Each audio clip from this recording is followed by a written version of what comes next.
Le 12 juin 2022, Éric Zemmour essuie un énorme échec. Les résultats ne sont pas à la hauteur de nos attentes. Il est éliminé dès le premier tour des législatives, et c'est pareil pour tous les autres candidats de son parti Reconquête.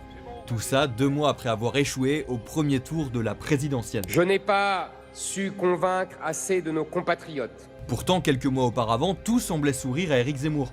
Des sondages le plaçaient comme principal opposant d'Emmanuel Macron, son nouveau parti était très populaire, et les médias ne parlaient que de lui. Alors que s'est-il passé ? Pourquoi Éric Zemmour n'est-il pas parvenu à transformer l'essai dans les urnes ? Quelles sont les raisons de son échec et peut-il encore rêver d'un destin d'homme d'État ? C'est nous qui payons. Remontons d'abord quelques mois en arrière. En février 2022, à moins de 60 jours de la présidentielle française, un sondage prévoit un second tour très surprenant. Pour la première fois depuis qu'on connaît les principaux candidats, un institut qualifie Éric Zemmour pour affronter le président sortant. Il devance la candidate du Rassemblement national, Marine Le Pen, et celle des Républicains, Valérie Pécresse. Il a vraiment séduit un public, un électorat qui dit la droite c'est peut-être bien mais elle n'est pas assez à droite si je puis dire, et donc on va aller chercher quelqu'un de plus à droite, c'est-à-dire donc là Éric Zemmour. Tandis que Marine Le Pen a un discours ni droite ni gauche, ne l'oublions pas. Pour solidifier sa dynamique, Éric Zemmour a aussi un parti derrière lui. Un peu plus de 2 mois seulement après son lancement, Reconquête annonce avoir franchi la barre des 100 000 adhérents. Pour comparer, par exemple, le Rassemblement national en compte 83 000. Et puis Éric Zemmour a fait de grandes démonstrations de force, avec des meetings réunissant plusieurs dizaines de milliers de sympathisants. Cette popularité vient aussi de l'homme politique atypique qu'il incarne, car Éric Zemmour est avant tout un homme des médias. Il s'était d'abord révélé dans les années 2000 avec Laurent Ruquier, avant de devenir chroniqueur régulier d'émissions de plus en plus suivies. Son ton offensif plaît à des centaines de milliers de téléspectateurs. Alors quand il débarque sur la scène politique, fort d'un projet qui rencontre un certain succès, les médias l'invitent, le réinvitent et commentent tous ses faits et gestes. Même quand il commence à s'essouffler dans les sondages. Du coup, la bulle Éric Zemmour a beaucoup gonflé, mais le soir du premier tour, elle explose. Derrière Éric Zemmour, mais loin derrière, à 7,2%. On voyait, c'était très artificiel, c'était une sphère médiatique qui finalement aimait aussi un petit peu à se faire peur avec cet éditorialiste star. Rendre politiquement crédible un éditorialiste n'est jamais simple. Mais près de 2,5 millions de personnes ont voté pour Éric Zemmour. C'est plus que pour Valérie Pécresse, la candidate des Républicains, parti historique de la droite française. Alors Éric Zemmour se projette déjà vers la prochaine échéance électorale, les élections législatives. Notre responsabilité est immense. C'est pour cela que j'appelle à l'union nationale en vue des législatives. L'union des droites, c'est le rêve d'Éric Zemmour. À la présidentielle, il a pesé grâce à une forte dynamique autour de lui.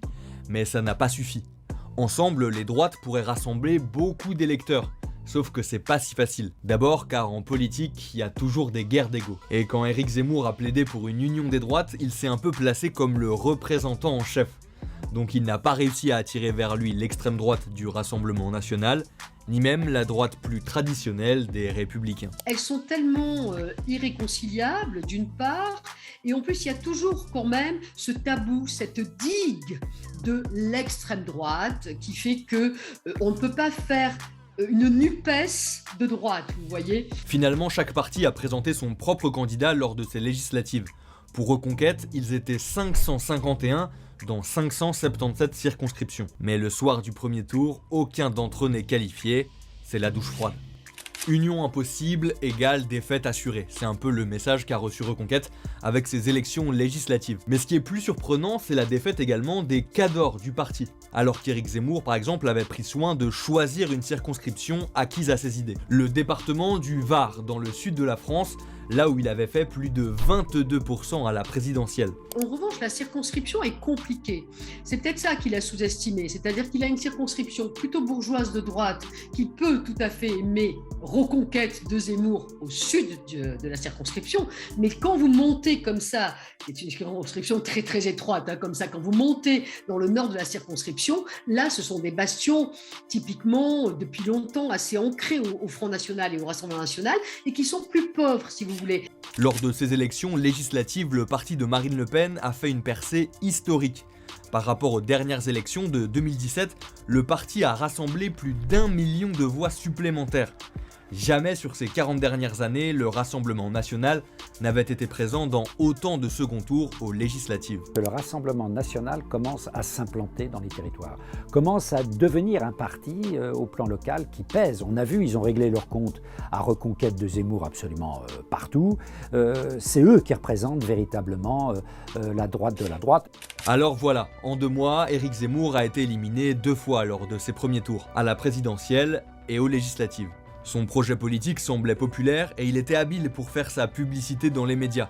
Mais ça n'a pas suffi, parce qu'il fait face à une concurrence plus puissante.